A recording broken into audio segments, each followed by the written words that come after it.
अर्घ के थारी दीप जरायल, मिथिला के माटी भक्ति में रंगायल। जय छठी मैया सब गाब गायल।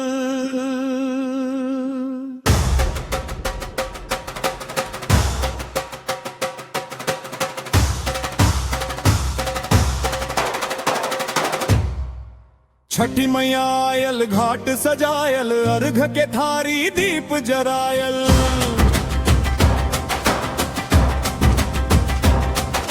मिथिला के माटी भक्ति में रंगायल, जय छठी मैया सब गब गायल।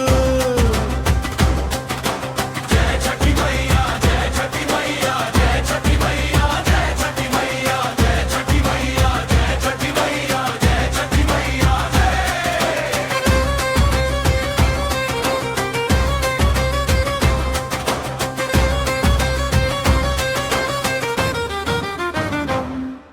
उगे सूरज के अर्घ दे भैया, नदी किनार सब जुटल देखैया। सुख दौरा ठेकुआ संग, मिथिला के रीत सब संग लग रंग। मांग भरल सिंदूर साड़ी पियर, भक्तन के मन होई तचधीर।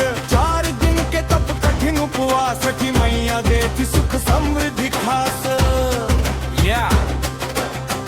Listen, merrily vibe, Mithila vibe, pure devotion. Chatti puja is emotion, in no show off, only faith. Riverbank Pay spiritual wave, नहाए खाए सा शुरू कहानी। खरना में बनेत गुड़ के खीर पुरानी, सांझ के अर्घ उगैत के मान। छठी मैया सबसे महान।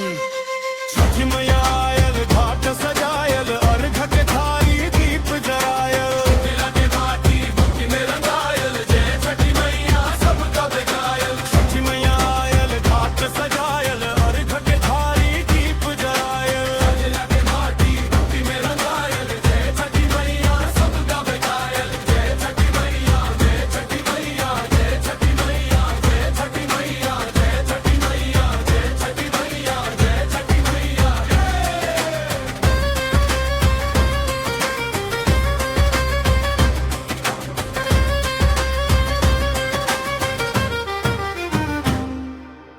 कांची बांस के भंगिया सजे, फल फूल संग सुप भरले रहे। केर नारियल गन्ना के जोड़ी, मिथिला संस्कृति सबसे न्यारी। नदी में खड़ा